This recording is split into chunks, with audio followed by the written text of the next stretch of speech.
शरीराची होय माती कोणी न येती सांगाती सारी आवगी कामे खोटी आणती जाणे मसनवटी। प्रत्येकाच्या शरीराची माती एके दिवशी ठरलेली आहे। शरीराची माती कधी होत असते माहितीये का? ज्या दिवशी या शरीरातला आत्मा बाहेर जातो त्या दिवशी या शरीराला प्रेत ही उपमा संबोधल्या जाते। प्रेत सर्वसामान्य प्रचलित भाषेत सांगायचं झालं तर अन्याला मड म्हणतात। कारण शास्त्रात मला असं वाटतंय वारकरी संप्रदायात सुद्धा प्रेताला मड शब्द आहे। मडे झाकून या, म्हणजे महाराजांचं वाक्य प्रेताला मड सुद्धा हा शब्द आहे।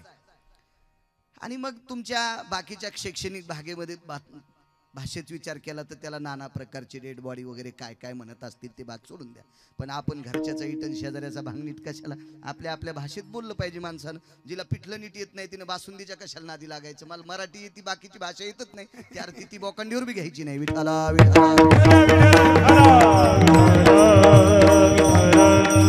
ज्या दिवशी मते व याच्यातला आत्मा बाजूला जातो त्या दिवशी याचं प्रेतात रूपांतर होते। आणि प्रेतात रूपांतर झालं रे झालं की तुकोबाराय म्हणतात त्याला कुठं घ्या झाला प्रेत रूप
झाला प्रेत रूप शरीराचा भाव लक्ष्याला ठाव स्मशानीचा। नाना या समोर या, टाका वरती गादी टाका तिथे एक टाका तिथे वरी का टाका ना तिथे तिथे टाका याच्यावर टाका। बसा नाना बसा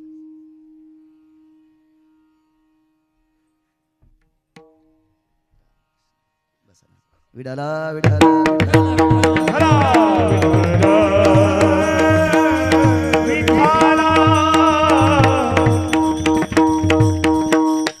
झाला प्रेत रूप शरीराचा भाव लक्ष्याला ठाव स्मशानीचा।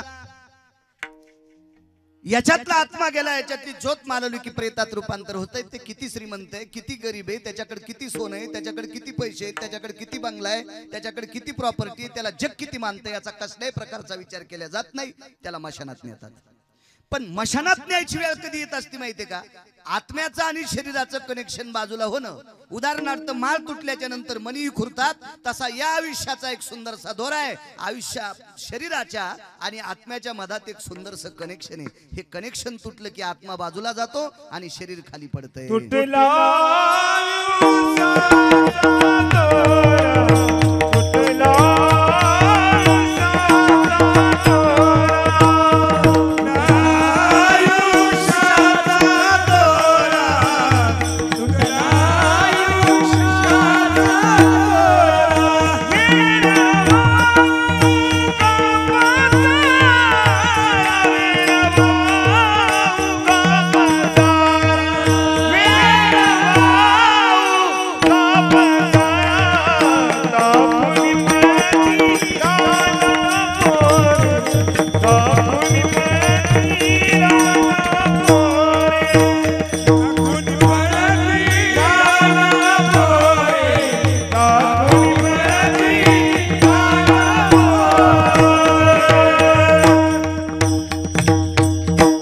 तुटला आयुष्याचा दोरा येरवा उगा पसारा.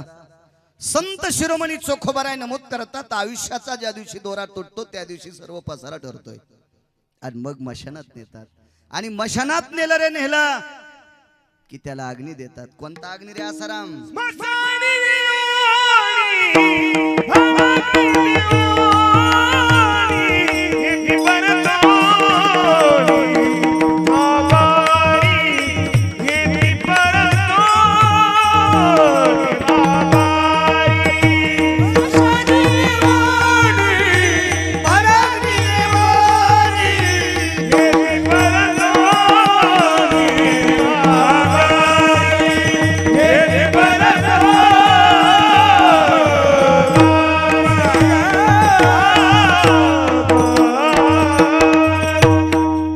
एका ठिकाणी 14 अग्नी सांगितले, एका ठिकाणी 9 अग्नी सांगितले. एवढे अग्नी तपासायची आपल्याला काय गरज नाही, 2-4 पाठ असावा. अन्न पचवतो तो जठर अग्नी, स्वयंपाक करतात तो वैशांद्र नावाचा अग्नी, पाण्याला जाळतो तो वडवानळ नावाचा अग्नी आणि माणसाला जाळतात त्याला भडाग्नी म्हणतात. असं संत वाङ्मयात संतांचं मत आहे. मशानी नेवोनी भडाग्नी देवोनी येती परतोनी माघारे. तो मशानामध्ये भडाग्नी दिला की सर्वजण वापस येतात.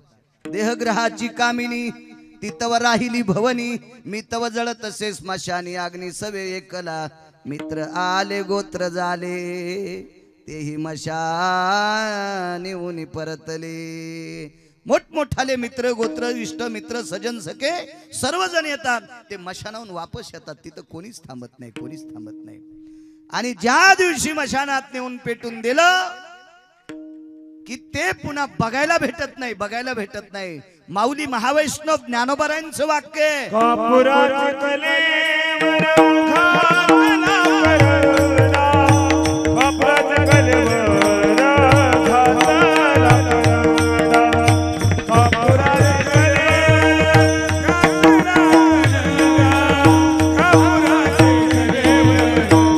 करवला.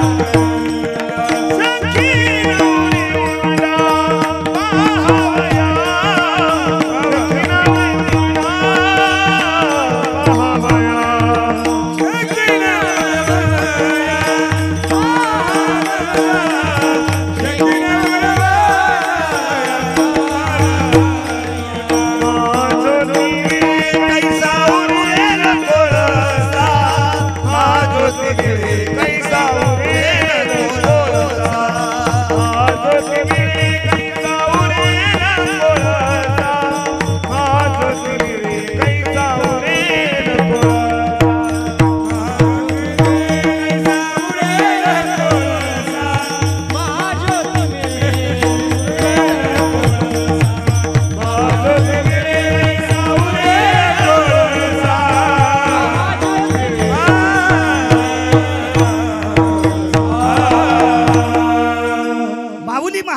ज्ञानोबारायांचं वाक्य, कापुराचे कलेवर घातला करंडा सेखी नवरे उंडा पाहावया. मला असं वाटतंय पृथ्वीवर जितके धन असेल द्रव्य असेल तितकं जरी आम्हाला दिलं, आता नाना दत्तात्रय आबा चित्राच्या व्यतिरिक्त पाहायला भेटणार नाहीत. शेखी नवरे उंडा पाहावया. अण्णा तुमच्या भागातलं पहिलं श्राद्धाचं कीर्तन नानांच्या बंधूचं श्राद्ध होतं, आप्पाचं पहिलं श्राद्ध झालं. त्याच्यानंतर आजचं 39वं कीर्तन आहे. माझ्या मेमरी कार्ड फास्ट आहे काका, सरस्वतीनं चांगलं टाकलंय जरसं, आणि काही पाठ होते मग ते वा आताच नका हो. तुम्हाला लय काम करायचंय अजून, असं नका ना अंगावडी जाऊ, इस्तू घेत जाऊ नका अंगावर, लय काम करायचंय का नाही. किती माणसाकडे संपत्ती असेल, 5 रत्न आहेत. नाना एक डिपार्टमेंट क्षेत्रामध्ये भरतराव चांगल्या प्रकारच्या हुद्द्यावर आहेत, आणि एक तर शिवनाथ भाऊ तुमच्या सानिध्यातच आहेत, तुम्हाला माहित आहे चांगल्या क्षेत्रात एक व्यक्ती. काही जरी प्रयत्न केला तर आता हे दत्तात्रय आबा चित्राच्या व्यतिरिक्त बघायला भेटत नाही का, शरीराची माती झाली. काही लोकांना असा गर्व असतो की माझ्याकडे 10-5 हजार कोटीची प्रॉपर्टी आहे. असू देन बाबा, तू भारतातला आहेस, या भारतातल्या टपर यचणाऱ्या माणसाने भंगार गोळा करणारा माणूस कोट्याधीश व्हावा. का व्हावा? कारण तो आपल्या भारतातला आहे. तो काही ना काही आपल्या कामी येईल का नाही? अहो, शेजाऱ्यानं जर विहीर घालली तिला जर चांगलं पाणी लागलं तर आपण आनंद वाटला पाहिजे. का नका का आपल्या बागाला देईन निदान फवाऱ्याला ते देत जाईल, फवाऱ्याला तरी त्याच्या विहिरीचं पाणी घेता येईल. असा सन्मान आपल्या भारतीय संस्कृतीत चांगल्या लोकांच्या अंतःकरणात असतो. किती जरी श्रीमंत असेल तर शरीराची माती निश्चित ठरलेली. एक जण म्हणे मी शास्त्रात पारंगत आहे, पुराणात पारंगत आहे, वेदात पारंगत आहे, नाना प्रकारच्या व्याकरणात पारंगत आहे. ठीक आहे बाबा, पुराणात पारंगत नाही, पुराणच तू आहेस. वेदात पारंगत नाही, वेदच तू आहेस. शास्त्रच तू आहेस. व्याकरणच तुझ्यापासून सुरू झालं. सगळे शास्त्र, न्यायशास्त्र, सांख्यशास्त्र, पतंजली, काय काय शास्त्र असतील हे सगळे तूच निर्माण केले. पण बेटा तू सुद्धा एके दिवशी मरणार.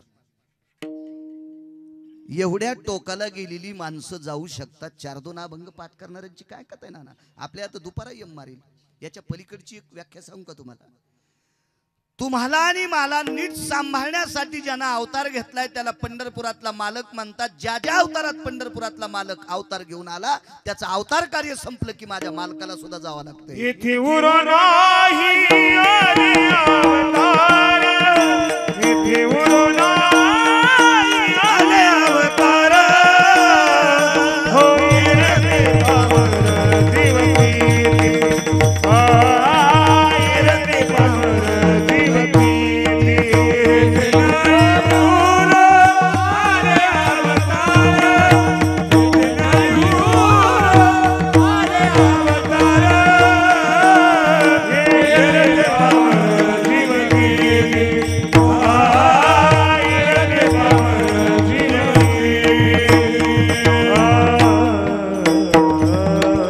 ज्याने तुम्हा मला सांभाळण्यासाठी अवतार घेतला नाना. येथे नाही उरो आले अवतार, येर ते पामर जीव किती. बाकी त्यांची काय कथा आहे मला सांगा. कोणाकोणाच्या शरीराची माती होती. बरं, कीर्तनात असं ऐकल्याच्या नंतर एक जण म्हणे महाराज तुमचं कीर्तन ठेवलं ना, असं ऐकल्याच्या नंतर दत्तात्रय आबा उठते का? म्हणलं उठत नाही तरी सोमळ्या. पण ते गेल्याच्या नंतर जे दुःख होतं हे ऐकल्या दुःख विसरावं लागेल काका. याच्यासाठी बुवा कीर्तन ऐकायचे. ठीक आहे, दत्तात्रय आबा मोठे, त्यांनी 5 रत्नांना जन्म घातलाय. या भारतातले ते उज्ज्वल तारे आहेत 5 बंधू, त्याबद्दल दुमत नाही. त्यांनी एका माऊलीला जन्म घातलाय. ती माऊली तुमच्या मरळगावच्या एका संसाराला भाकरी घालती. माझ्या आज लक्षात आलं मरळगोळी इतकी कस काय आली. हे काय गपळी झळकतीनं आपलं तुपलं वळखती आहे का नाही. विठ्ठला विठ्ठला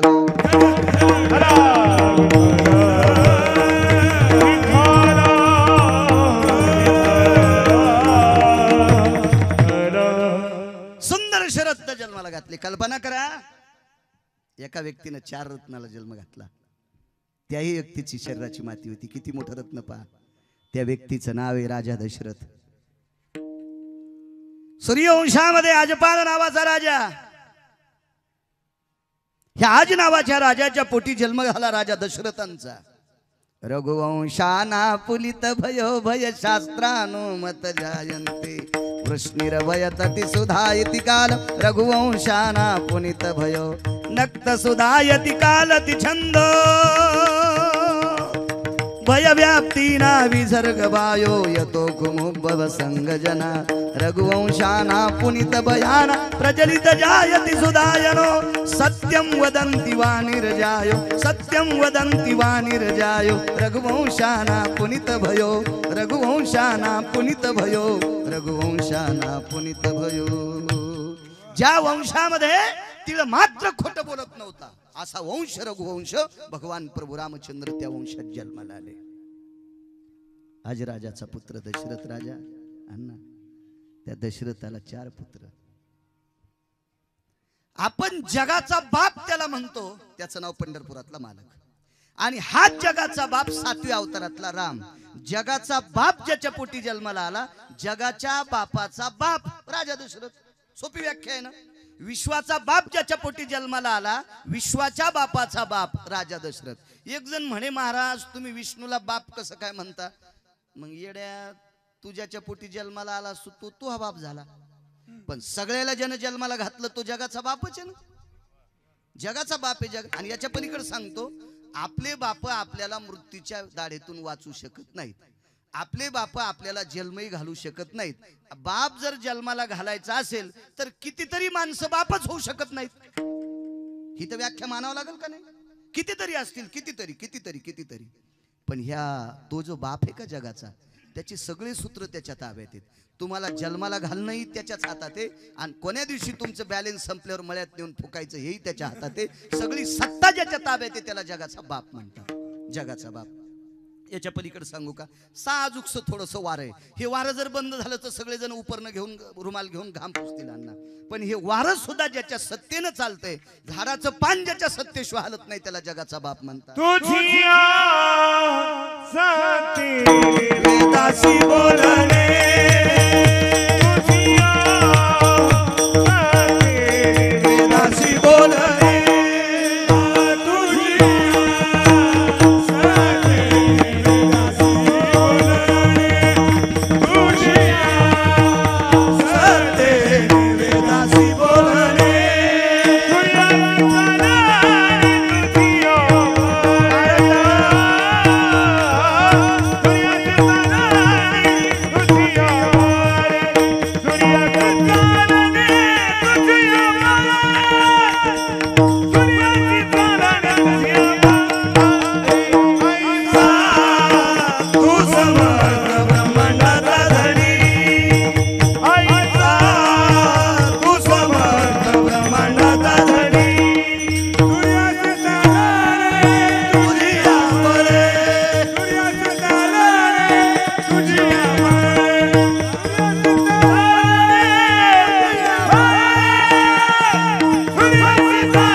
ज्याच्या सत्तेशिवाय सूर्याचा प्रकाश नाही, त्याच्या मनात आलं तर 2च मिनिटात ते शिराळ पाडते ना आपल्याला सावली करते. विज्ञानानं किती शहाणपणा केल्या सूर्य झाकणं. झाकू शकतो का अण्णा, झाकू शकतो नाही. त्याच्या मनात आल्यावर 2च मिनिटात सूर्य झाकतून 2च मिनिटात पाऊस पडते. सगळी सत्ता त्याच्या ताब्यात आहे, त्याला जगाचा बाप म्हणतात. सगळे विद्वान जिथं नतमस्तक होतात त्याला जगाचा बाप म्हणतात. सर्व शक्ती जिथं पाणी भरतात त्याला जगाचा बाप म्हणतात. आणि असा ब्रह्मांडाचा मालक ज्याच्या पोटी जन्माला आलाय तो राजा दशरथ. भगवान परमात्मा एके दिवशी वनवासाला गेले. वनवासाला गेले, मुद्दाम गेले नाही, जावंच लागलं. जावं लागलं कारण भगवंतानं सुद्धा एक चूक केलती. करमे श्रीराम वनवासा गेला, करमे श्रीराम वनवासा गेला. हे गिरगावकर म्हणे नाही बरं, हे महाराज म्हणे, महाराज म्हणे, मोठे महाराज, मालक म्हणे. कर्म चुकलं जगाच्या मालकाचं, वनवासाला जावं लागलं. मला असं वाटतं काही काही माणसं म्हणतात महाराज मी काहीच केलं नाही तरी माझ्या जीवनात असं कसं घडलं. येडायस का काय तू? तपासणारा वरच आहे. तुला तपासता तपासता घाण कामाची यादीच तुझ्याकडे ठेवली नसेल. तू चांगलेच काम ध्यानात ठेवले. बरीच माणसं चांगले काम तिळभर केलं की इळभर सांगतात आणि जितके खराब कामं केले ते कोणी सांगतच नाही ना. ते नाही जरी सांगितले तर वरचा इतका हुशार आहे, त्याची लाईट जात नाही, त्याला लोड शेडिंग नाही, त्याची पेन संपत नाही, त्याचे कागद संपत नाही, त्याचे माणसं गैरहजर राहत नाहीत, ते ऑप्शन राहत नाहीत ना. त्यानं 2 माणसं लावून दिलेत. प्रत्येक माणसाच्या खांद्यावर 2 बसले. चित्राम गुप्तम भय आदिष्टितो तेहि नाम देरी स्कंद जरो पुनितम लिखयम अर्वाचाना अनिष्ट भयतम अनिष्ट सुधा चित्रम गुप्तम सकल सिदाय भय व्याप्तीना जगन्निहाय विश्वाध्यक्षम परमतिजाय विश्वाध्यक्षम परमतिजाय चित्रम गुप्तम सकल सुधा चित्रम गुप्तम सकल सुधा चित्रम गुप्तम सकल सुधा नैवम गांजा कसम लिखितम. हे गांजा फुकेन लिहिले का गिरगावकर म्हणे? शास्त्र सांगतंय हे चित्र आणि गुप्त नावाचे 2 व्यक्ती ठेवलेत ना, हे सगळं लिहिते. तू अंधारात पुण्य कर, उजेडात पुण्य कर, अंधारात पाप कर, उजेडात पुण्य कर. काय करायचं असेल ते सगळं दोन्ही लिहित असतात. त्याची पावती बरोबर आहे, त्यानुसार सगळं होत असतं. तुका म्हणे देवा वरी का रुसावे, तुका म्हणे देवा वरी का रुसावे, मनासी पुसावे काय केले. आपल्या मनाला विचारलं पाहिजे आपण किती पुण्य आणि किती पाप केले, त्यानुसार आपल्या जीवनाच्या घडामोडी चालत असतात. जगाचा मालक आहे, विश्व त्याच्या ताब्यात आहे, त्याला देव म्हणतात. त्याचं एक कर्म चुकलं, त्याची चूक काढायची माझी काय लायकी. मी त्याचंच नाव घेऊन 2 टायमाच्या भाकरी खातो. मी त्याचं नाव घेतो म्हणून एका एका गिरगाव असे 100 गिरगावकर आवताला झुकताला असे श्रीमंत माणसं माझ्या पुढे बसलेत. त्याचं एकमेव कारण आहे, मी पंढरपुरातल्या मालकाचं भजन करतो म्हणून. नाही तर एक एक माणूस 100 गिरगावकर द्राक्ष बागात फवाऱ्याला लाईन. अशी माणसं श्रीमंत आहेत. इंद्रालयाचं वैभव ज्यांच्याकडे अशी लोक आहेत. पण तुम्ही तरी पण इथं बसलात की फक्त मी त्याचं नाव घेतो आणि 2 टायमाच्या भाकरी खातो. त्याच्या विरोधात कसं जाता येईल. पण शास्त्र त्याच्या विरोधात गेलं ना. आपण काय अण्णा काय बोलणार आहेत आपण. कर्मे श्रीराम वनवासा गेला. वनवासाला गेले प्रभू रामचंद्र. सोबत आईसाहेब आहेत. आईसाहेब म्हणजे पैशाची मालकीन, जिला आपण लक्ष्मी म्हणतो. परवाला पूजन आहे तिचं, ज्याला धनत लक्ष्मी कुबेर पूजन म्हणतात. खरं भारतीय संस्कृतीतलं लक्ष्मी पूजन परवाला. एरवी जे आपण पूजन करतो ना, ही तुम्ही आम्ही निर्माण केलेली पूजन आहेत. श्यामबाला नावाची कन्या होती बरं का. आणि काय त्या ठिकाणी माहेरी गेली बरं का. आणि माहेरातून एक मिठाची घागर आणली बरं का. काय सर्व स्वराज्य तिचं सगळं वाया गेलं बरं का. परचक्र विहडलेलं आहे आणि सगळं राज्य निघून गेलं बरं का. पण सैन्य बोलावलं आणि सैन्याच्या हातात एक एक मिठाचा खडा दिला बरं का. त्या सैन्याने एक एक मिठाचा खडा खाल्ला. त्या सैन्याला अशी ताकद आली, पुढच्या सैन्याला मारलं आणि राज्य पुन्हा परत आलं. इति श्यामबाला चरित्र यो. सुंबळ्या, मिठाच्या खड्यानं जर सैन्याला ताकद आली असती तर भारताच्या जवानांना तोफान बंदुकी द्यायचं काय कंपड असतं. मिठाचे पोतेत पाटिले असते. मीठ खान बाका बाका हाना. नालायकपणा आहे ना. काळाच्या विरोधात बोलत असतात का. व्रत ते मानायचंय. मी व्रत मानू नका असं कधीच म्हणणार नाही. पण व्रत ते मानायचे की ज्या व्रताला साक्ष पुरावा मोहर ज्ञानोबाराय, तुकोबाराय, नामदेवराय, चोखोबाराय, नाथबाबा, सावता महाराज, सेना महाराज, कबीरदास महाराज, रविदास महाराज, मीराबाई, जनाबाई, मुक्ताबाई, सखुबाई या लोकांनी ज्या व्रताला पुरावा दिला तेच व्रत आपण मानायचं. गाफील नाटकं करणाऱ्या लोकांनी बोकांडीवर घेतलेली व्रत वारकरी संप्रदायातल्या माणसांनी मानायचे नाही. विठाला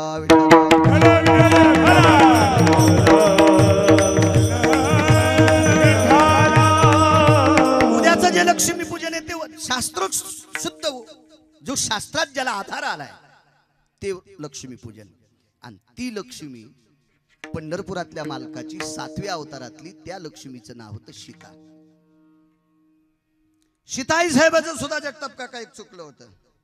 योग घडला सीता देवी, योग घडला सीता देवी. 6 महिने 27 दिवस पंढरपुरातल्या मालकाला सोडून अशोक वाटिकेत बसावं लागलं. मालक सोडून. तिचंही चुकलं होतं.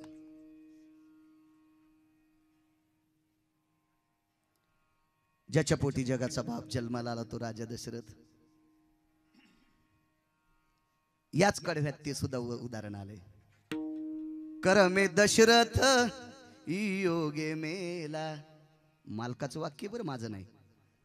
करमे दशरथ योगे मेला. योग म्हणजे कसा. 4 पुत्र जवळ असताना एकही मुलगा जवळ नाही. राम, लक्ष्मण, भरत, शत्रुघ्न 4 पुत्र. 4 पुत्र राया दशरथा.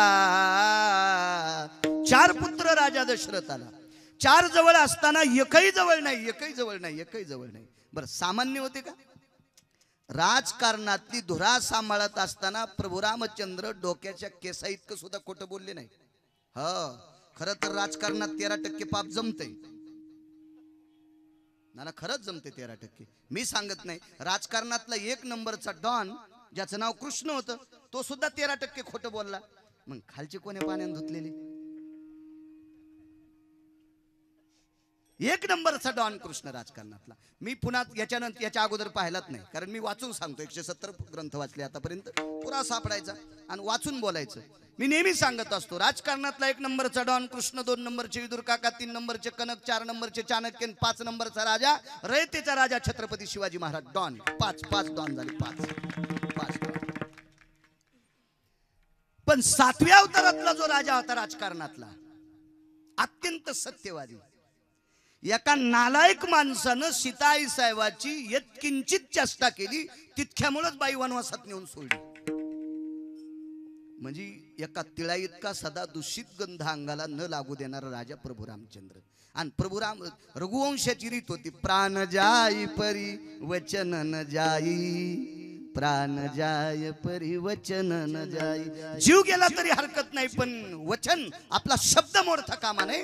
असा हा प्रभू रामचंद्राचा अवतार. राजा दशरथाला 4 पुत्र असताना एकही जवळ नाही, एक शेषाचा अवतार होते. पृथ्वी ज्याच्या डोक्यावर आहे असा शेष म्हणजे लक्ष्मणजी. आणि भरत शत्रुघ्न इतके अधिकारी मुलं, त्याच्यापैकी भाऊ वनवासाला गेलाय, मोठा भाऊ वनवासाला गेलाय. मग आपण राज्यावर तरी कशाला बसायचं? अंगाला राख लावली, काव लावला, पत्नी घरी ठेवली, आणि आपण नंदीग्रामाच्या ठिकाणी प्रभू रामचंद्राचं भजन करीत बसला. सामान्य भाऊ असेल का? कल्पना करा, काय अधिकारी भाऊ असेल तो. लक्ष्मण नावाचे बंधू. खरं तर वनवास रामाला होता, सीतेला पण नव्हता. पण सीताई साहेबांनी विचार केला, मालकासोबतच सगळ्या गोष्टी गोड असतात, आपण घरी राहून लाडू खाणं चुकीच्या गोष्टी येतात. थांबली. लक्ष्मण सोबत गेले. 14 वर्षे 22 दिवस अन्न नाही, पाणी नाही, काय नाही, झोप नाही, काहीच नाही. या लक्ष्मणाच्या पत्नीने विचार केला, आपले मालक मोठ्या भावाच्या सेवेकरता गेलेत, आपणही तोपर्यंत घरी लाडू खायचे नाही. नुसती भिंतीला हात देऊन 14 वर्ष 27 दिवस उभी राहिली. पुढे येण्यासाठी 1-2 दिवस लागलेले. 14 वर्ष 27 दिवस खांबाला हात टेकून देऊन राहिली. काय अधिकारी असेल कल्पना करा. आणि असे पुत्र असताना राजा दशरथ जात असताना एकने राजा दशरथ जात राहिले. त्यांचा अंत्यविधी झाला. अंत्यविधी झाल्याच्या नंतर अस्थि संचयाचा कार्यक्रम असतो. आपण ज्याला राख सावडणं म्हणतात, राख भरणं म्हणतो, राखेचा कार्यक्रम म्हणतो. त्या राखेचा कार्यक्रम झाला. जिकडे तिकडे ज्या ज्या गंगेमध्ये शरयूचं नावाचं गंगा होती, तीर होतं, त्या तिरेवर त्या राखेचा कार्यक्रम आटपला. पण कौशल्य आईसाहेब विद्वान होत्या, चतुर होत्या. राजा दशरथाला 703 पत्न्या. पूर्वीच्या काळात ठराविक लोकांना बायका भरपूर होत्या. हो. 12 शते गोपीचंदा, 18 शते गोपीचंदा, 12 शते जनका, 7 शते 3 दशरथा, 80 सहस्र लंकेशा. 2-2, 3-3 करणाऱ्यांची काय सांगायची कथा. 80,000 रावणाला, 703 दशरथ राजाला, 1800 बायका गोपीचंदाला, 1200 बायका जनकाला. आणि सगळ्यात मोठा एक आकडा होता, भागवतात वर्णन आलं, कोटी भार्या. हो, 1 कोटी बायका होत्या एक जणाला. चित्रकेतूला, चित्रकेतू कोटी भार्या, 1 कोटी बायका चित्रकेतूला. 703 पत्न्यापैकी एक साध्वी, सद्विद्या आणि अविद्या. 700 बायका बाजूला सोडा, कारण सगळ्यांचं सांगणं शक्य नाही. 2 तासात किती गाव थानायचं? तिघींचं ऐका. तुम्ही म्हणता तुला मागच्या 700चे बाई येतच नसेल असं समजा. पान बोलून महिना सांगतो का नाही तर पुन्हा पुस्तक हातात घेऊ देऊ नका. आणि नाही सांगता आले तर तुमचे बाग मरेपर्यंत खुरपीन. पण तिघींचं ऐका. सगळ्याचं ऐकल्यावर रिॲक्शन येत असते. कारण किती जरी शहाणा डॉक्टर असेल तर एखाद्या गोळ्या खा म्हणतच नाही. एक सकाळी खा, एक दुपारी खा, एक संध्याकाळी खा. नाना असो, एखाद्या खाल्ल्यावर रिॲक्शन येईन ना. आणि सगळ्या ऐकल्यावर तुमच्या वरून जाईन ना. विठाला विठाला.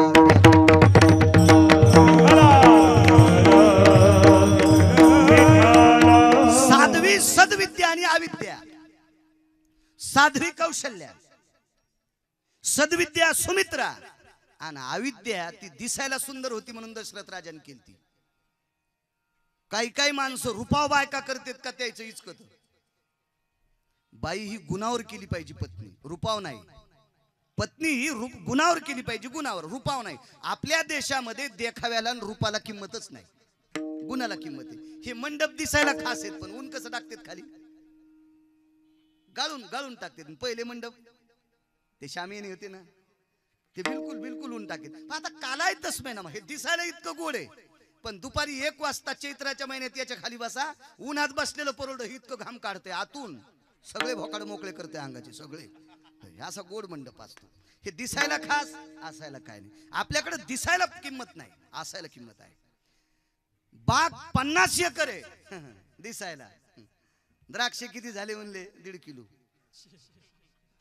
कशाला पाणी घालायला सुमळ्या? सांगायला 50 एकर बाग आहे. किंमत आहे त्याला. उत्पन्न किती झालं? नदीचं पात्र 1 किलोमीटर सरून दे, पाणी छापी भिजवायला नाही. छापी ना तुम्हाला नसेल कळत, तुम्ही गांजा वळडत नाहीत, तुम्हाला काय कळलं? त्या चिलमीच्या खालून जी छापी लावतात का त्या धुडक्याला छापी म्हणते. छापी तितकं भिजायला सुद्धा पाणी नाही यांना. आणि नदीचं पात्र 1 किलोमीटर रुंद. काय करायचं? नदी नीर बिना तरु फल बिना धेनु शिर बिना. शपक पुरा आहे. नदीला पाणी पाहिजे, त्याच्याशिवाय किंमत नाही. गाईला दूध पाहिजे, त्याच्याशिवाय किंमत नाही. झाडाला फळ पाहिजे, त्याच्याशिवाय किंमत नाही. तरु फल बिना. कर्तव्याला किंमत आहे. बाई दिसायला किती सुंदर दिसती, त्याच्यापेक्षा मालकाला किती जीव लावती, हा महत्वाचा भाग आहे. एक जण म्हणला, महाराज तालुक्यात आपल्या मंडळीसारखी सुंदर कोणीच नाही. म्हणलं फायदा काय नाही, पण मी तिच्या साडीच्या इस्त्री करतोय. अरे ममुल्या, तालुक्यात नंबर 1 ची सुंदर, तू तिच्या साडीची इस्त्री करतोय. रे सुमळ्या, तो पैठणच्या तळ्यात उडी टाकायला पाहिजे होती. विठाला विठाला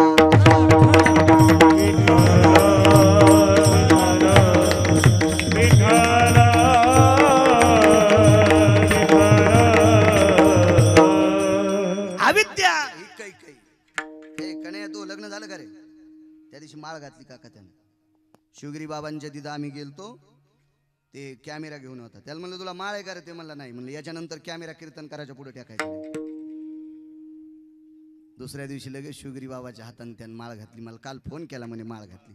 आता काय नाही, तुला बायकोही चांगली पाहू आम्ही, काळजी करू नकोस. विठाला विठाला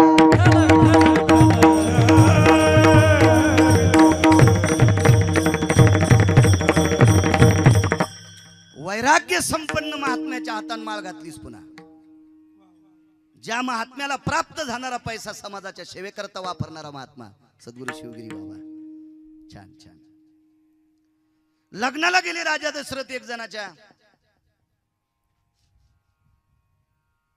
आणि त्या लग्नात गेल्यावर एक नवरीच्या संग ज्या पोरी फिरतात त्याला तुमच्याकडे काय म्हणतात? कलवऱ्या. ती करोली नाना सुंदर दिसली. आणि दशरथ राजानं तिच्या वडिलाला मागणी घातली, ही मला पत्नी असा. तिच्या बापाला वाटलं वा वा, अयोध्येचा राजा आपल्या जावाई व्हायला, देऊन टाकली. खरं तर दशरथ राजानं तिच्यासोबत लग्न करायला नव्हतं पाहिजे. कारण कैकई इतक्या नालायक बाईच्या पोटी जन्माला आलती की तिच्यासारखी नालायक जगातही बाई नव्हती. विठाला विठाला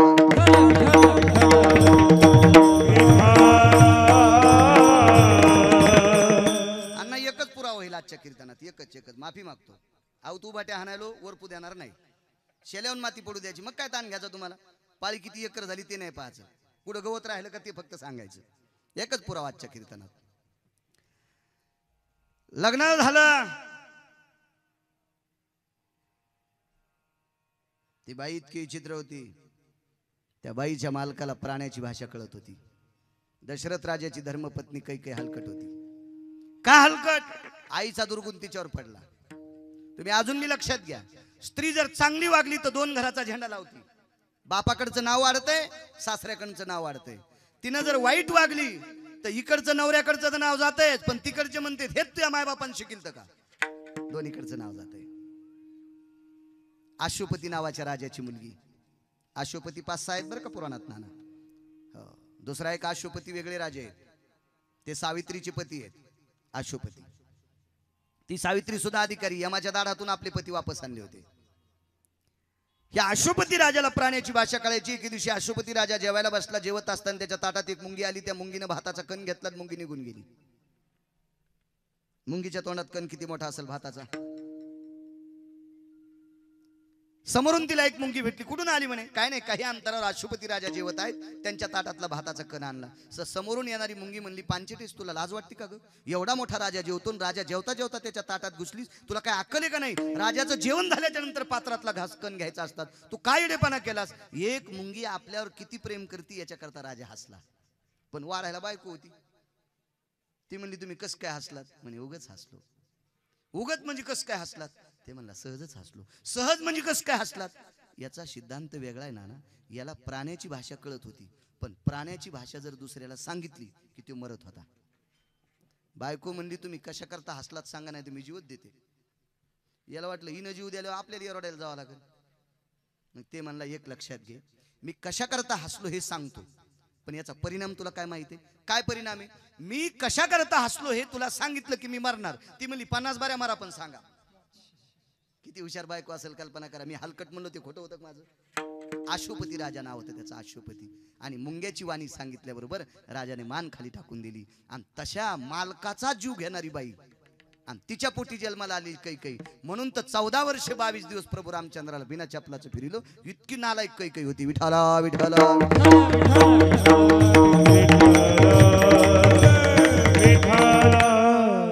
राजा दशरथ गेल्याच्या नंतर अस्थी ज्या होत्या एका कोऱ्या गाडग्यामध्ये ठेवल्या. गाडग धर्मशास्त्रामध्ये बऱ्याच ठिकाणी त्याची वर्णी आली. गाडग्याला किंमत आहे. 14 ठिकाणी गाडग लागते. याच्यातला कोणी नाही म्हणला तरी लागतं, मान्यच करावं लागतं. 14 ठिकाणी गाडग लागते. मंदिराला जर कळस बसवायचा असेल, आता कुठं कुठं मिळत नसेल किंवा तितकं तोंड पुरत नसेल किंवा तितकी विद्वत्ता नसेल, हा भाग सोडून द्या. पण कळसाच्या पूजेला 81 बोळके लागत असतात मातीचे.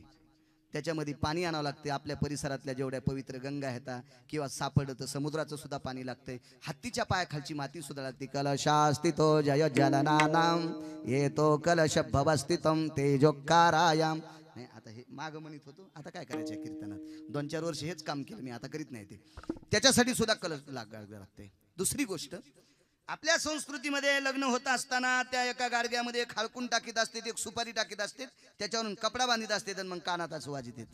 गोत्रस्य मिलनो गोत्रे भवा द्वंद्वाम गोत्रे शुभयनाम गोत्र विभूषितांस्तता सभिन्न भिन्न कुलानाम कुलमस्तिक्षति जायते नैवम गांजा कसम लिखितम. म्हणून ते गाडगं कानात वाज 2दा. बाकीच्या 14 पैकी 2दा सांगितलं. आता एकदाच सांगतो. जगातला किती जरी श्रीमंत मेला तर सोन्याच्या गुंडीत इस्तू नाही, चांदीच्या गुंडीत इस्तू नाही, रुपयाच्या गुंडीत इस्तू नाही, तांब्याच्या गुंडीत इस्तू नाही, जर्मलच्या गुंडीत नाही, पितळाच्या नाही, स्टीलच्या नाही, कोण्यात नाही, फक्त गाडग्यातच. गाडग तिथे लागतेच.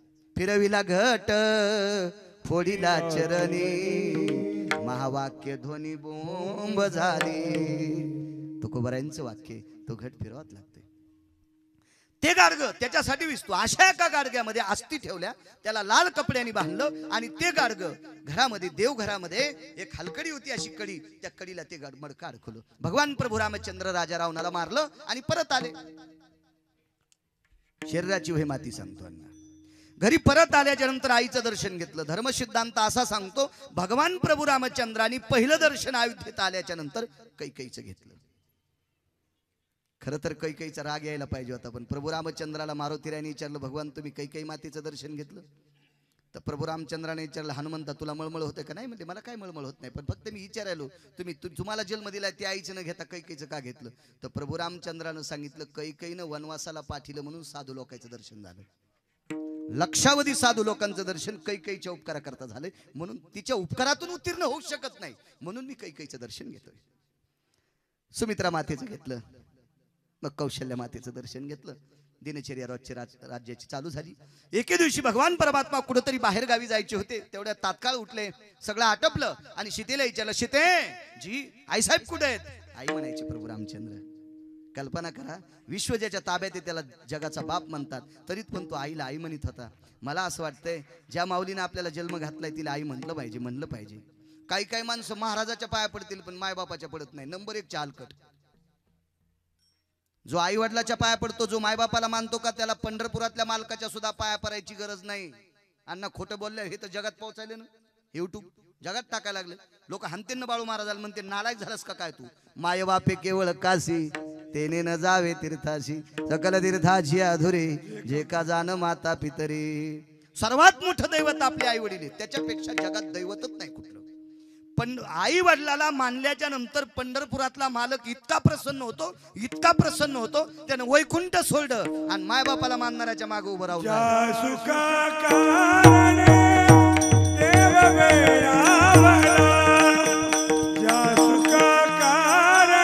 क्या बात है.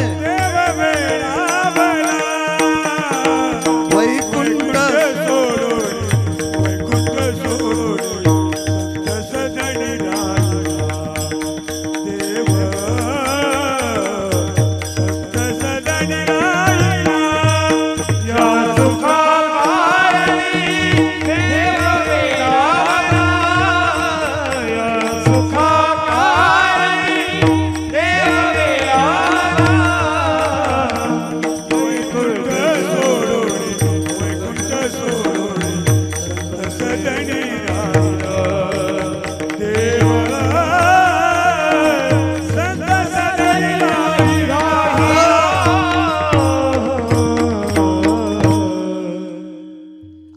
पुंडलिकाला मानणाऱ्या लोकांच्या सानिध्यात पुंडलिकरायाच्या पाठीमाग कायमस्वरूपी योगी 28 विटेवर उभा वामांगी रखुमाई दिशे दिवे शोभा भिरकावेली विट हा त्या विटेवर जगाचा बाप उभा राहिला. काय केलं पुंडलिकरायानं? फक्त आई वडिलांची सेवा केली. इतकी मोठी ताकद. गडबडीत निघायचं शितेली विचारलं शिते आई साहेब कुठे आहेत? सीता आई साहेबांना सांगितलं माझं आत्ताची स्नान आटपले देवपूजा आटपली. देवाची बायको देवपूजा करते. एकदा वैकुंठात नारद गेले. नारदाने आई साहेबांना विचारलं आई साहेब मालक कुठे आहेत? म्हणले नारदा 5 मिनिटं बसा ना तुम्ही. आई साहेब तुम्हाला विनंती माझी शपथ आहे देव कुठे आहेत सांगा. शपथ घातल्यावर काय विषय? आई साहेबांनी सांगितलं देवपूजा करायला. तर नारद हसू लागले. आई साहेब म्हणले नारदा हसता कसं काय? अहो सगळं जग त्याचं भजन करते ते कोणाची पूजा करते? मला बघू द्या बरं. पण भगवंतानं लक्ष्मीला सांगितलं होतं मी देवपूजा करीत असताना मधात कोणाला येऊ देऊ नको. दुसरी शपथ तो भाक वाहत तसे नारदू. भाक म्हणजे शपथ. नारदानं शपथ वाहिली आई साहेब तुम्हाला माझी शपथ आहे मला मध्ये जाऊ द्या. नाईलाज होता वारकऱ्याचा शब्द टाळता येत नाही. इतकी भजन करण्याची ताकद मोठी आहे. पण ही चांगलं बरं का चांगलं चांगलं. आणि मग आतमध्ये गेले तर नारदाच्या मूर्तीला पाणी घालीत होते प्रभू. नारदाच्या मूर्तीला अभिषेक करीत होते. भजन करणाऱ्याला इतकं प्रेम आहे इतकं प्रेम पंढरपुरातल्या मालकाकडे. अहोरात्र भजन करणारे नारद 6व्या क्रमांकाचे संन्यासी भगवान कृष्ण परमात्मा पाणी घालत होते. विष्णू परमात्मा नारदाच्या डोक्यावर पाणी पाणी. इतकी मोठी ताकद आहे. आई साहेबांना सांगितलं प्रभू माझी पूजा आटपली. सासूबाई कुठे आहेत पत्ता नाही. एका सखीला विचारलं हे सखे जी आई साहेब कुठे आहेत? माझघरात आहेत. माझघरात. माझघर सांगता येणार नाही जीनच्या पॅन्टीवाल्याला कशाला माझघर म्हणतात. हे आपल्याला हेच घर माहिती आहेत ना दुसरे. त्याच्यामुळे माझघर राणीवासा हे काय माहित होणार आहेत? हे जुन्या काळातले शब्द आहेत. आणि झालंय कसं माहितीये का आपले शब्द फुकून दिले आणि दुसऱ्याची बोकांडीवर घेतले. हे दुःख झालं ना. किती सुंदर शब्द आहेत आपल्याकडे. किती सुंदर किती सुंदर.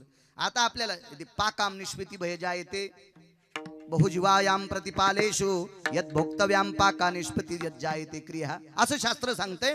घरी किती बी वाजता जरी कोणी आला तरी दुरडीत 2 भाकरी सापडत्यात अशा घराला पाकगृह म्हणतात.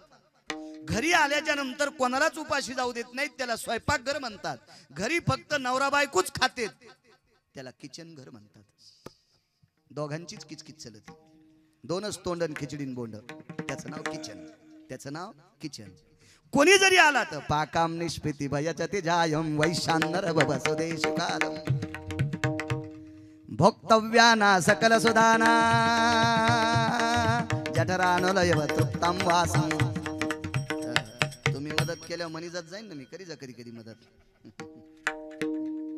हे जठराग्नी तृप्त करण्याचं ठिकाण त्याला पाकगृह म्हणतात. चुलीत घातलं स्वयंपाकघर चुलीत घातलं किचन. म्हातारी मंदिरात पोत घेऊन आणि हे ज्या घरात झोपते त्याला बेड म्हणते. राणीवासा माझघर फार सुंदर नाव होते पूर्वीच्या काळातले सुंदर सुंदर. अहो इतकी शोकांतिका आहे नाना इतकी शोकांतिका. मराठीमध्ये एका माणसानं MA केलं. MA मला तर कळतच नाही MA काय असते कारण मी 7वी शिकेले. त्याच्यामुळे आपल्याला पुढचा दिवस माहित नाही काय मिळायचं. पण फिरून फिरून फिरून काही काही गोष्टी अनुभवानं माहित झाल्या. MA केलं MA. त्याला विचारलं का रे बाबा तुम्ही MA झालात? हो. मग मराठी भाषेचं ओरिजिनल नाव काय? देवाला काय माहित. तुला कोण MA पदी दिली त्याची बसायची जागा हाणायला पाहिजे. अशी हाणायला पाहिजे की त्याला 2-3 महिने त्या जागेवर बसता नाही आलं पाहिजे. विठाला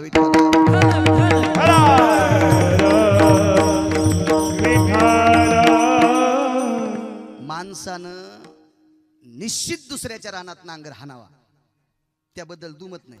पण आधी आपलं नांगरावं. आधी आपलं नांगरावं मग शेजाऱ्याची तर ट्रॅक्टर पाठवा. आपलं तसंच बंजाड्याला ठेवलं म्हणलं मी तर सकारामता त्याचं नांगरायलो. मरतेन तू एकीडे येड्या. आधी घरचं नांगर ना आणि मग तिकडे जाय. तर आपलं परिपूर्ण पाठ असावं आणि मग दुसऱ्याचा अभ्यास करावा. आपलं परिपूर्ण पाठ असावं मग दुसऱ्या. बाकीचे धर्म काही वाईट सांगतात असा विषय नाही. पण आधी आपल्या धर्माचं अनुकरण करायचं मग दुसऱ्या धर्मात काय चाललंय ते बघायचं. आपला मेळच नाही गोदड पांघरून झोपला आपल्या टायमाला आणि दुसऱ्याचं शास्त्र घेऊन वाचायला किती मूर्खपणाचा टोके. सखे आई साहेब कुठे आहेत? माझघरात. भगवान माझघरात गेले. तिथं पाहिलं आई साहेब. आता आई साहेब देवघरात येतात. दुरून भगवान प्रभू रामचंद्रानं आईला पाहिलं. ती आई एका त्या कलशाला नमस्कार करत होती. वरी टांगलेलं मातीचं गाडगं होतं. त्याला लाल कपडा बांधलेला होता आणि त्याला त्या गाडग्यामध्ये राजा दशरथाच्या अस्थी होत्या. राखुंड होतं राखुंड. शरीराची वय माती. हा भंग आहे आपला. कौशल्या मातेनं नमस्कार केला. पण कौशल्या माता नमस्कार करत असताना त्या मडक्याला नमस्कार केला की तिचे डोळे पाण्यानं डबडबायचे. पण पाठीमाग पावलाची चाहूल लागली. आपल्या मागून कोणीतरी येते. तात्काळ पांघरता पदर घेतला आणि डोळे पुसले. मागे पाहिले तर रामचंद्र. सर राम आलात? जी आई साहेब, जी जी जी. आई दर्शन घ्यायचे, घ्या. कौशल्या मातेचं दर्शन घेतलं. वेळ फार गडबड होती प्रभू रामचंद्राच्या पाठीमाग, वेळ नव्हता. तरी पण तितक्या वेळात प्रभू रामचंद्राने आईला विचारलं, आई ग एक विचारू तुला? ते वरी बांधलेल्या त्या गाठोड्यात काय तू त्याचं दर्शन घेतलंस? मी बघत होतो तू 5 मिनिटं त्याला नमस्कार करत होती, काय त्याच्यामध्ये? असू दे रामा, तुला गडबड आहे ना माय, तू जाय. नाही आई एक सांग ना मला, सांग ना ग आई, आई सांग ना ग, काय त्याच्यामध्ये काय? असं उकसाबुकसाच्या नंतर कौशल्यचं अंतकरण डबडबलं आणि कंठ दाटून आला. रामा, ज्याच्यापासून तू जन्माला आलास, ज्याच्यापासून तू जन्माला आलास, त्या पित्याच्या आस्ती याच्यात ठेवलेल्या आहेत, राजा दशरथाच्या. ठीक आहे आई साहेब, काही हरकत नाही. दौरा कॅन्सल केला. महर्षी वशिष्ठांचे पाय धरले. सूर्यवंशाचे कुलगुरू गुरुदेव, आज आईच्या दर्शनाकरता गेलो, काही गडबडीत होतो, पण ते काम बाजूला सारलं आणि माझ्या आईनं एक कलशामध्ये माझ्या बाबांच्या अस्थी ठेवल्यात, राजा दशरथांच्या. याचं काय करायचंय? रामचंद्र, तुम्ही चौघे पुत्र एकत्र येऊन ही अस्थी पाण्यात विसर्जित करावा अशी आईची मानसिकता. याच्याकरता एक मुहूर्त काढू आणि त्या मुहूर्तावर अस्थी विसर्जित करू. ठीक आहे म्हणे, काय हरकत नाही. शरयूच्या तीरावर असा सुंदरसा दिव्य मंडप दिला. शरीराची होय माती सांगतोय, किती मोठ्या माणसाच्या शरीराची माती होती. दिव्य असा सुंदरसा मंडप दिला. त्या मंडपामध्ये ऋषी मुनी योगी जपी तपी संन्यासी अनुरागी महान लोक होते, पिंडाचे तर्पणाचे मंत्र म्हणण्यासाठी. काही काही माणसं नुसतं तर्पण करतात. तर्पण कसं असतं माहितीये का? पिंड करायची नाही, काय नाही, काय नाही, काय नाही. दक्षिणेकडे तोंड करायचं आणि तर्पण करायचं. विधियाम विधी निषदो भय जायतो कृतुनायाम यज्जायतो पिंडोलक पिंडो वैशान्नरोस्ततेवचः पितृलोकोर सुखिर शांतिर शांतिर भो जायते यत् कुटुंब्या सर्व स्थितानाम शांतिर प्रणउच्यते. हे असे सुंदरसे हे तर्पण विधी असा तिकडे तोंड, दक्षिणेकडे तोंड करून करायचं. आता इथं कोणती दक्षिणे मला काय कळणार नाही, पण ते तसं बसत असते. आणि मग विधी जर पिंड करायचे असतील तर पिंड कोणते? गव्हाचे पिंड, कणकीचे पिंड किती, तांदळाचे पिंड किती, असं त्याच्या पाठीमागे शास्त्र आहे. लाल कपडे किती घ्यायचे, त्याचे किती हिरवायचे, कागश्राद्ध कसं, हिरण्य श्राद्ध कसं, शंख श्राद्ध कसं, त्याचे नाना प्रकारची विधी असतात. काही काही विज्ञानवादी माणसं म्हणतात पित्र घातल्यानं बाप जेवत असतो का? जेवत असतो रे सुमळ्या, जेवत असतो. जरा हिशोबात राहत जाय. 2-4 वर्ग शिकला, मोठा झाला, 1.5 लाख रुपये पगार कमायला म्हणजे पंढरपुरातल्या मालकापेक्षा मोठा झाला नाही सुमळ्या तू? माणूस किती जरी मोठा झाला तर देवापेक्षा नाना मोठा कसा होईल माणूस? होऊ शकत नाही. कसं होऊ शकल? अद्याप नाही, अद्याप नाही. त्याच मालकाची सत्ता आहे. अहो मला सांगा, तुम्ही एवढे जण माणसं, मी पुन्हा पुन्हा उच्चाटन करतोय की तुम्ही हजारो गिरगाव करायला, अवताला झुकताला अशी श्रीमंत माणसं आहेत, तरी पण माझ्या पुढे बसला. त्यार्थी मी मोठा नाही. मी जरी मला तुम्ही मोठं समजित असाल, पण हे स्पीकर किती दिवस चालू ठेवायचे हे त्याच्या हातात आहे. साळुंकी मंजुळ बोलत शेवानी बोलविता धनी वेगळाची. त्याच्या मनात आलं त्यानं आताच्या आता जर कंठ दाबला तर तुम्हाला सगळ्याला पोस्ट टाकावं लागेल. आदरणीय हरिभक्तीपरायण बाळू महाराज गिरगावकर गेले. मी येरी म्हणालो कीर्तनापुरतं. आणि जरी गेलं तर टाकावं लागेल का नाही? टाकावं लागेल का नाही? ही सगळी त्याच्या हातात सत्ता आहे ना. तुमच्या आमच्या हातात काहीच सत्ता नाही, काहीच नाही, काहीच नाही. अहो विज्ञान जिथं डोकं टिकते तिथं सगळं संपलंय. एका श्रीमंत माणसाचं पोरगा अपघातात पडलं, मी नेहमी सांगत असतो तरी पण सांगतो. एका श्रीमंत माणसाचा मुलगा अपघातात पडला. त्याला काही मित्रांनी त्याला हॉस्पिटलमध्ये नेलं. पैशावालं होतं, कधी बी पार्ट्या द्यायचं धाब्यावर, त्याच्यामुळे सगळ्याच्या ओळखीचं होतं. हॉस्पिटलमध्ये नेल्यानंतर तिथल्या तज्ञ डॉक्टरनं सांगितलं याचा इथं मेळ बसत नाही, याला चेन्नई, मुंबई, हैदराबाद असं कुठेतरी, दिल्ली वगैरे घेऊन जा. एअर ॲम्ब्युलन्स बोलवली, तिथं नेलं. 25-25 डॉक्टर होते तपासायला. वडील फार श्रीमंत होते, 1200-1300 कोटी रुपयाची प्रॉपर्टी होती. ही सगळी प्रॉपर्टी भरपूर असल्यामुळे मुलगा एकुलता एक होता.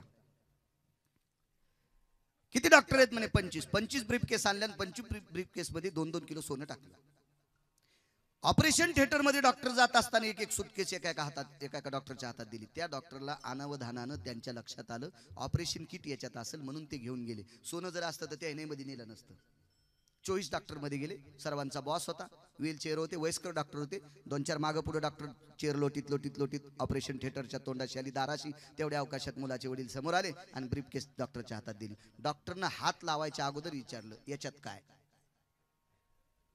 ऑपरेशन किट तर मध्ये असेल, आणि असेल ऑपरेशन किट जगताप काका तर मी घेऊन जातो, पण काय याच्यामध्ये? मुलाच्या डोळ्याचे पाणी, मुलाच्या वडिलाच्या डोळे पाण्यानं डबडबले. अण्णा आणि थरथरून डोळे डबडबले आणि डॉक्टर साहेबांना सांगितलं, आदरणीय डॉक्टर साहेब, मध्ये जे पेशंट आहे ब्रेनचं ऑपरेशन करण्यासाठी आतमध्ये घेतलंय ओटीमध्ये, ते माझा मुलगा आहे, एकुलता एक मुलगा आहे. आणि या सुटकेसमध्ये 2 किलो सोने, पहिल्या 24 लोकांना 2-2 किलो दिले, आता 2 किलो तुम्हाला आहे, कृपया माझ्या मुलाला वाचवा. डोळे पाण्याने डबडबले होते. डॉक्टर हुशार होता. डॉक्टरनी स्वतःच्या खिशातली नॅपकिन काढली आणि मुलाच्या वडिलाचे डोळे पुसले. दादा दादा, मी पांडुरंगाचा भक्त आहे. ए बाबा, मी भगवान शिवशंकराचा भक्त आहे, मी पांडुरंगाचा भक्त आहे, मी वारकरी संप्रदायाचा अनुयायी आहे. डॉक्टर जरी असेल तरी वारकरी संप्रदायाचा अनुयायी. लक्षात ठेव, तुझ्या मुलाचं ऑपरेशन करत असताना मला सुद्धा एक मुलगा आहे. मी पांडुरंगाची शपथ घेऊन सांगतो, तुझ्या मुलाचं ऑपरेशन करत असताना मी तुझा मुलगा समजणार नाही, मी माझा मुलगा समजून ऑपरेशन करेल. पण वाचायचा का मारायचा त्याच्या हातात आहे. मेरू तुल्य पृथ्वी दिनला सुवर्ण नमिळे क्षण नरदेव नमिळे क्षण. मेरू तुल्य पृथ्वी दिनला सुवर्ण नमिळे क्षण नरदेव नमिळे क्षण. मेरुतुल्य या मेरू पर्वता इतकं वजनदार जरी सोनं दिलं तरी हे काही शक्य भेटत नाही. नाही भेटत. भगवान ऋषीमुनी योगी जपी तपी जमले आणि मंत्रोच्चार सुरू झाला. ते मंत्र म्हणत असताना जरासा विधी वेगळा असतो. जाणव, एकदा ऐकून घालायचं, एकदा ऐकून घालायचं. सव्या अपसव्यानाम यतो यज्ञोपविताम स्थितोषी भवान यज्ञोपविता सर्वाश्वितायम. असं सुंदरसे ते मंत्र असतात. ते गोडही मंत्र असतात. हो, फक्त पाठ करावं लागते चांगली, तर गोड असतात. कुठलंही शास्त्र गोड असलं तरच गोड. भजन सुद्धा भजन करणे अमंगळवाणी, नरका जाणे चुकेना. भजन जर शास्त्राला मानेल असं जर केलं तरच मोक्ष आहे. अन्यथा तमाशा पाहिल्यावर कमी पाप लागतंय. इतकं भजन वाईट म्हणल्यावर पाप बोकांडीवर पडतंय. भजनातल्या लोकांनी इतकं साथ. मी नेहमी सांगत असतो, ज्याच्या अंगावर पांढरे कपडे त्यानं रस्त्याने हिशोबाने चालायचं. ज्याच्या अंगावर कपडे बांधे कपडे त्यांना त्यानं कसं चाललं तरी झालं तर नका ना. आता रस्त्याने एक पांढऱ्या कपड्यावाला माणूस चालला आणि तिकून डुकर आलं भरक, जपावत लागत नाही, ते चपकन हाणते शेपूट. डुकरानं भरकी शेपूट पांढऱ्या कपड्यावर हाणल्या किती मस्त वन पडत. पांढऱ्या कपड्यावाल्यानं जपायची. याचा अर्थ विद्वानानं जपलं पाहिजे, मोठ्यांनी जपलं पाहिजे. कारण त्यांच्याकडे बघणारी फार लोक असतात, त्याच्यामुळे त्यांनी जपायचं असतं. परमार्थ करणाऱ्या माणसावर महाराज विश्वास असतो, लोकांचा विश्वास असतो. मी बैठकीत ज्या वेळेला बसलो, माझ्या आजोबाच्या वयाची माणसं सुद्धा माझ्या पाया पडायला आली. म्हणून गिरगावकर, नीट वाग जाय, कोणाच्याही डोळ्यात माती टाकू नकोस. ज्या दिवशी संप्रदायाच्या डोळ्यात माती टाकतील त्या दिवशी तुझ्या तोंडात नरकाची माती पडेल. हा, जपायला पाहिजे. मागच्या लोकांनी फार परमार्थ जपलाय गोड. आपल्याला नाही काही दुसरं करता आलं तर निदान वाईट तरी परमार्थात नसो. विठाला. महर्षी वचिष्ठ जाबाली लोमश आदी करून भृशुंडी नाना प्रकारचे ऋषीमुनी होते. लोमश फार अधिकारी महात्मा होते. लोमशां वयो स्थितं लोमशांदिदायां बकदा लभ्येषु उच्चारोस्तगल स्थितां शरयुत्तिराय जायते नाम. असे महान अधिकारी लोक होते. काय मंत्रोच्चार. ते मंत्र ऐकत असताना शरयू सुद्धा स्थिर झाली. तसं शांतीब्रह्म एकनाथ महाराज गोदावरीच्या पात्रात संध्या करत असताना गोदावरीचं पाणी थांबायचं. इतकी केशवाय नमः, माधवाय नमः, अच्युताय नमः, संकर्षणाय नमः, मीत विक्रमाय नमः. काय नाथांची वाणी होती. अहो, प्रत्यक्ष गोदावरी थांबायची नाथांसाठी. इतके मंत्रोच्चार गोड होते. अहो, काशीला दिलेली शास्त्री पदवी, काशीत दिलेली आचार्य पदवी, काशीत दिलेली पंडित पदवी ही खरी आहे का खोटी आपल्या पैठणला तपासल्या जायची. इतकं पैठण विद्वान होतं, इतकं विद्वान. या महाराष्ट्राची माती इतकी गोड. तितकं वैभव कुठंच नाही. अहो, मला सांगा, पंढरपुरातला मालक भजन फक्त महाराष्ट्रातच शिल्लक आहे म्हणून तर इथं आला. दुसरीकडे गेला काही अंशात करा, पण इथं मुख्य 28 युग झालं उभा आहे. फक्त इथं भजन चालतंय. स्वर्गात भजन नाही. स्वर्गातल्याला भजन करण्यासाठी इंद्राला पक्वाद वाजण्यासाठी चोख भरायची ती यावं लागलं. सोमवारी एकादशी विमान उतरले पंढरीसी, विमान उतरले पंढरीसी. त्या दिवशी एकादशी सोमवारी होती. त्या दिवशी इंद्र खाली आले, भगवान शिवशंकर आले. नारद तुंबर सांब हे सगळे तिथं भजनासाठी होते, कारण वरी भजन चालत नाही ना. वरी इंद्राच्या दरबारात भजन चालतंय ते वेगळंच भजन. तिथं अप्सरा तिलोत्तमा मेनका रंभा उनवंशी नृत्य करती साच. कामाला वितळणारं भजन, काम बाहेर टाकणारं भजन, कामाला वकायला लावणारं भजन इंद्राच्या सभेत असते, आणि काम जाळून टाकायचं भजन महाराष्ट्रात असते. विठाला विठाला.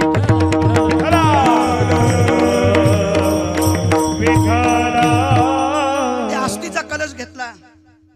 राजा दशरथाचे 4 पुत्र राम लक्ष्मण भरत शत्रुघ्न, शरीराची वैमाती 4 सुना, सीता, श्रुतकीर्ती, उर्मिला, मांडवी, या 4 सुना 4 पुत्र. 4 जणांनी असा कलश हातात धरला. 4 सुना आणि 4 पुत्र शरयूच्या पात्रात प्रवेश केला. शरयूच्या पात्रात प्रवेश केला. कमरे इतकं पाणी असेल त्या पाण्यात भगवान प्रभू रामचंद्र उभे आहेत, लक्ष्मणजी उभे आहेत, भरतजी उभे आहेत, शत्रुघ्न उभे आहेत, श्रुतकीर्ती उभी आहे, सीता उभी आहेत, मांडवी उभे आहेत, उर्मिला आई साहेब उभे आहेत, लक्ष्मणाची पत्नी उर्मिला. 8 जण. कलशावरचा कपडा सोडला आणि कलश असा पालथा करणार तेवढ्या अवकाशात शरयू नावाची गंगा रडत होती. शरयू नावाची गंगा. तिला आज 2 आनंद आहेत. 2 आनंद, दोन्ही आनंद सांगतो तुम्हाला. शरयू नावाची गंगा रडत असताना भगवंताच्या लक्षात आलं 1, आणि सूर्यवंशाचे कुलगुरू महर्षी वशिष्ठांच्या लक्षात आलं 2.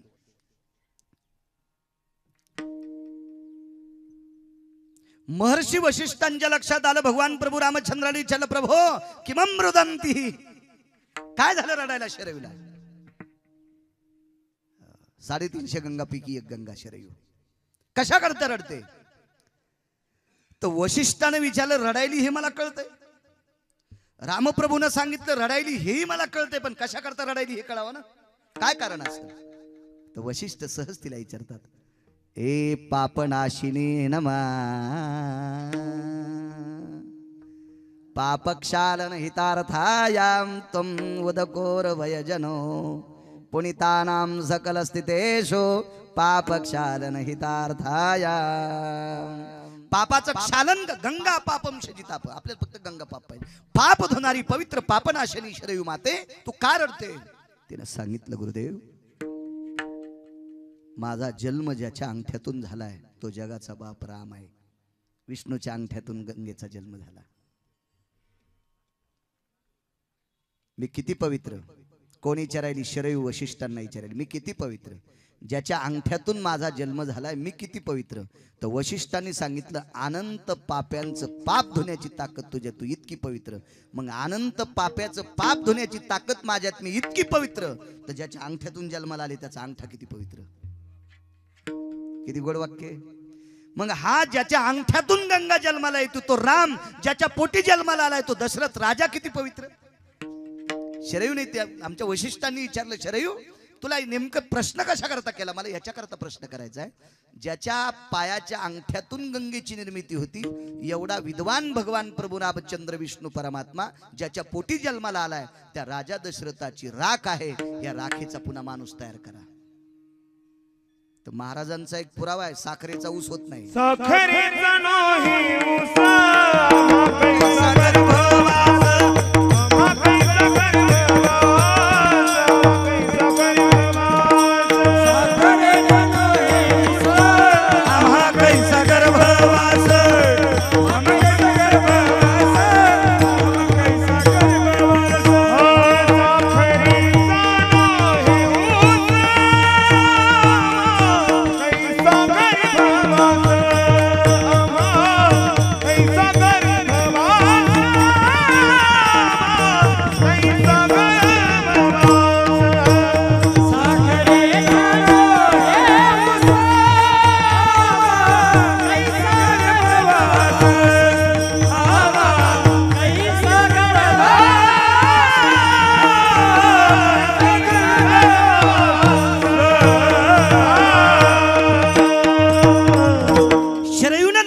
प्रश्न हे महर्षी वशिष्ठा सूर्यवंशच्या कुलकुलगुरु आहोत तुम्ही. राजा दशरथाच्या शरीराची राख ह्याच्यात, या राखेचा पुन्हा दशरथ तयार करा.